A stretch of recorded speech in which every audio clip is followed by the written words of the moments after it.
بسم اللہ الرحمن الرحیم۔ شروع کرتا ہوں صلی اللہ کے نام سے جو بڑا مہربان نہایت رحم والا ہے۔ پیارے دوستو، شیطان کون تھا؟ شیطان کی تخلیق کیسے ہوئی؟ جب اللہ تبارک و تعالیٰ نے اس کائنات کو تخلیق فرمایا تو اللہ تبارک و تعالیٰ نے انسانوں کو پیدا کرنے سے پہلے کون کون سی مخلوقات کو پیدا فرمایا؟ اس روئے زمین پر انسانوں سے پہلے کون کون سی مخلوق رہا کرتی تھی، اور انسانوں کے ازلی دشمن شیطان کو کیسے پیدا کیا گیا، اس کے ماں باپ کون تھے، اور اس روئے زمین پر سب سے پہلے شیطانوں اور فرشتوں کے درمیان جنگ کس وجہ سے ہوئی، شیطان عزازیل سے ابلیس کیسے بنا، اور ایسے بہت سے سوالات جو شیطان یعنی ابلیس کے حوالے سے ہمارے ذہنوں میں اٹھتے ہیں۔ آج ان سوالات کا جواب قرآن و حدیث کی روشنی میں دیا جائے گا، اور ایسے حقائق سے آپ کو آگاہ کیا جائے گا جن کے بارے میں اکثر ہمارے بہن بھائی واقف نہیں۔ پیارے دوستو، اللہ تبارک و تعالیٰ قرآن پاک میں ارشاد فرماتا ہے، اے ایمان والوں، اسلام میں پورے داخل ہو جاؤ اور شیطان کے رستے پر نہ چلو، بے شک وہ تمہارا کھلا دشمن ہے۔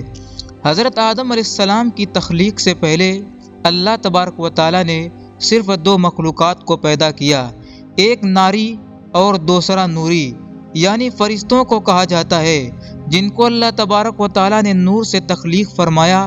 اس نوری مخلوق کی نسل نہیں بڑھتی، کیونکہ اللہ تبارک و تعالیٰ نے اس نوری مخلوقات کے جوڑے نہیں پیدا کیے، جس وجہ سے فرشتوں کی اولاد پیدا نہیں ہوتی۔ اور دوسری ناری مخلوق جن کو آگ سے پیدا کیا گیا وہ جنات ہیں، جن کے بارے میں روایات میں آتا ہے کہ جنات میں سب سے پہلے سمون جن کو پیدا کیا گیا۔ اللہ تبارک و تعالیٰ نے سمون جن کو پیدا کر کے زمین پر بھیجا، اور اس کے لیے ایک جن لڑکی کو بھی پیدا فرما دیا۔ اس طرح اس جن نے اس لڑکی سے شادی کر لی، جس سے ان کی نسل خوب بڑھی، اور یہ جنات اتنے زیادہ ہو گئے کہ پورے روئے زمین پر پھیل گئے۔ شروع میں یہ جنات فرشتوں کی طرح ہر وقت اللہ تبارک و تعالیٰ کی عبادت میں مشغول رہا کرتے تھے، اور پھر آہستہ آہستہ ان میں سے کچھ جنات نے اللہ تبارک و تعالیٰ کی نافرمانیاں کرنا شروع کر دیں، اور اللہ تبارک و تعالیٰ کے حکم کو ماننے سے انکار کر دیا، جس کی وجہ سے یہ ناری مخلوق اللہ تبارک و تعالیٰ کی نافرمان بن گئی۔ پیارے دوستو، جنات میں سے ایک نامی گرامی جن جس کا نام چلیپا تھا، اور اس کی بیوی کا نام ابلیس تھا، یہ دونوں بہت ہی قد آور اور بہادر تھے۔ کہا جاتا ہے کہ چلیپا جن کی شکل اور صورت ببر شیر کی طرح تھی، اور ابلیس کی شکل بھیڑیے سے ملتی جلتی تھی۔ چلیپا جنات کا سردار تھا، اس کے نام سے بڑے بڑے جنات خوف کھاتے تھے۔ چنانچہ چلیپا اور ابلیس کے ملاپ سے ایک بچہ پیدا ہوا، جس کا نام انہوں نے عزازیل رکھا۔ یہ بچہ اپنے والدین کی طرح بہادر اور دراز قد تھا۔ روایات میں آتا ہے کہ حضرت آدم علیہ السلام کی تخلیق سے 50,000 سال پہلے یا اس سے بھی زائد کا عرصہ زمین پر جنوں کا عروج تھا۔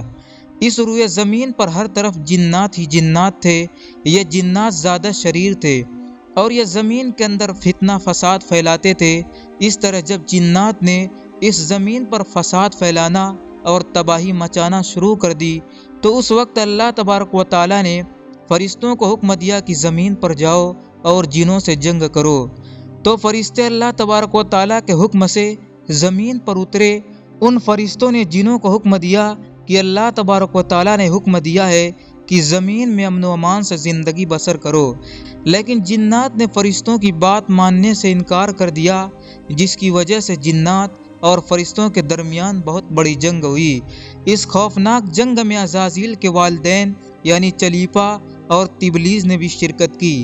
اس جنگ میں فرشتے اللہ کے حکم سے جنات پر غالب آ گئے۔ اس جنگ کے اندر بہت سارے جنات مارے گئے، جن میں عزازیل کے والدین بھی شامل تھے، اور باقی سرکس جنات کو اللہ تبارک و تعالیٰ کے حکم کے مطابق قید کر لیا گیا۔ ان قیدیوں میں عزازیل بھی شامل تھا۔ فرشتے جب ان جنات کو قید کر کے آسمانوں کی طرف لے گئے تو شیطان بھی ان کے ساتھ آسمان پر چلا گیا۔ پھر اللہ تعالیٰ کی طرف سے فرشتوں کو حکم ملا کہ عزازیل کی تربیت کی جائے اور اس کی اچھی پرورش کی جائے۔ فرشتوں نے عزازیل کو عبادت کرنے کی بہترین طریقوں سے آگاہ کیا، جس کی وجہ سے عزازیل اللہ تبارک و تعالیٰ کا ایک عبادت گزار بندہ بن گیا اور اللہ تبارک و تعالیٰ کی بارگاہ میں بہت بڑا مرتبہ حاصل کر لیا۔ اس دوران عزازیل بہت قابل اور عقل مند بن گیا۔ اس وقت اللہ تبارک و تعالیٰ نے عزازیل کو فرشتوں پر استاد مقرر کر دیا۔ عزازیل فرشتوں کو تعلیم و تربیت دینے لگا اور فرشتے عزازیل کے پاس آتے اور علم حاصل کرتے۔ فرشتے عزازیل کو نیک اور پرہیزگار کہا کرتے تھے۔ حضرت کعب بن احبار رضی اللہ تعالی عنہ بیان کرتے ہیں کہ عزازیل 40,000 سال تک جنت کا خزانچی رہا اور 80 سال تک وہ فرشتوں کے ساتھ رہا اور 20,000 سال تک فرشتوں کو تعلیم و تربیت دیتا رہا۔ اس کا مقام اللہ تبارک و تعالیٰ کی بارگاہ میں اتنا زیادہ ہو گیا کہ اللہ تبارک و تعالیٰ کے سب سے مقرب فرشتے حضرت جبریل علیہ السلام، حضرت میکائیل علیہ السلام، حضرت اسرافیل علیہ السلام اور حضرت اسرائیل علیہ السلام بھی اس سے تعلیم و تربیت حاصل کیا کرتے تھے۔ اللہ تبارک و تعالیٰ اس کائنات کا حقیقی مالک ہے، اس سے کوئی بھی چیز پوشیدہ نہیں ہے۔ اللہ تبارک و تعالیٰ کو اس بات کا علم تھا کہ یہ عزازیل ایک دن میرے حکم کو جھٹلا دے گا اور اس کا خاتمہ کفر پر ہوگا۔ چنانچہ ایک دن عزازیل کا گزر لوح محفوظ کے قریب سے ہوا تو عزازیل نے لوح محفوظ پر دیکھا جس پر لکھا ہوا تھا کہ میں شیطان مردود سے اللہ کی پناہ مانگتا ہوں۔ اس تحریر کو پڑھنے کے بعد تقریباً 2000 سال تک عزازیل روتا رہا اور اللہ تبارک و تعالیٰ کی عبادت میں مصروف رہا۔ عزازیل اللہ تبارک و تعالیٰ کی بارگاہ میں یہ سوال کرنے لگا، یا رب العالمین، یہ اتنا بڑا شیطان مردود کون ہے جس سے پناہ مانگی جا رہی ہے؟ عزازیل کے سوال کا جواب دیتے ہوئے اللہ تبارک و تعالیٰ نے ارشاد فرمایا، میں نے ایک بندے کو اپنی ہر نعمت سے نوازا ہے، وہ بندہ ایک دن میرے حکم کو ماننے سے انکار کرے گا، جس کی وجہ سے اس کی ساری عبادت ضائع ہو جائے گی اور وہ شیطان مردود بن جائے گا۔ اللہ تبارک و تعالیٰ کا یہ فرمان سننے کے بعد عزازیل ہر وقت یہ سوچتا رہتا کہ وہ شیطان مردود کون ہوگا۔ چنانچہ عزازیل نے اللہ تبارک و تعالیٰ سے کہا، یا رب العالمین، میں اس شیطان مردود سے ملنا چاہتا ہوں۔ تو اس وقت اللہ تبارک و تعالیٰ نے عزازیل کو فرمایا کہ تو جلد ہی اس بندے کو دیکھ لے گا۔ پھر اس کے بعد اللہ تبارک و تعالیٰ نے فرشتوں میں یہ اعلان کیا کہ میں زمین پر اپنا خلیفہ مقرر کرنے والا ہوں۔ عزازیل کو جب اس بات کا علم ہوا کہ اللہ تبارک و تعالیٰ ایک ایسے انسان کو پیدا کرنے جا رہا ہے جس کے پتلے کو بنانے کے لیے آسمانوں اور زمینوں سے مٹی کو اکٹھا کیا جا رہا ہے، چنانچہ جب اللہ تبارک و تعالیٰ نے حضرت آدم علیہ السلام کے پتلے کو تخلیق فرما لیا تو اس پتلے کو 40,000 سال تک اسی طرح پڑا رہنے دیا، اس میں جان نہ ڈالی۔ چنانچہ جب فرشتے حضرت آدم علیہ السلام کے پتلے کے قریب سے گزرتے تو بہت حیرت زدہ ہو کر اس کو دیکھتے، اور جب عزازیل کا گزر حضرت آدم علیہ السلام کے پتلے کے قریب سے ہوتا تو یہ نفرت کی وجہ سے حضرت آدم علیہ السلام کے پتلے کو اذیت دیتا، کیونکہ عزازیل یہ سمجھتا تھا کہ اللہ تبارک و تعالیٰ کے خلیفہ بننے کے لائق صرف میں ہی ہوں۔ اسی وجہ سے وہ حضرت آدم علیہ السلام کے پتلے کو اذیت دیتا۔ جب عزازیل حضرت آدم علیہ السلام کے پتلے کو مارتا تو اندر سے مٹی کے کھنکنے کی آواز آتی۔ چنانچہ جب اللہ تبارک و تعالیٰ نے حضرت آدم علیہ السلام کو تخلیق فرمایا اور اس کے اندر روح بھی داخل کر دی تو اس دن اللہ تبارک و تعالیٰ نے سب فرشتوں کو حکم دیا کہ سب میرے پاس اکٹھے ہو جاؤ۔ جب سارے فرشتے اللہ تبارک و تعالیٰ کی بارگاہ میں حاضر ہو گئے تو اللہ تبارک و تعالیٰ نے حکم دیا کہ میں زمین پر اپنا ایک بندہ پیدا کرنے والا ہوں جو زمین پر جا کر میرے حکم کی تعمیل کرے گا۔ تو اس وقت فرشتوں نے اللہ تبارک و تعالیٰ کی بارگاہ میں عرض کیا کہ یا رب العالمین، یہ بندہ زمین پر جا کر تیرا نافرمان ہو جائے گا، ہم تو ہر وقت تیری عبادت میں مصروف رہتے ہیں۔ تو اللہ تبارک و تعالیٰ نے ارشاد فرمایا، جو کچھ میں دیکھ رہا ہوں وہ تم نہیں دیکھ سکتے۔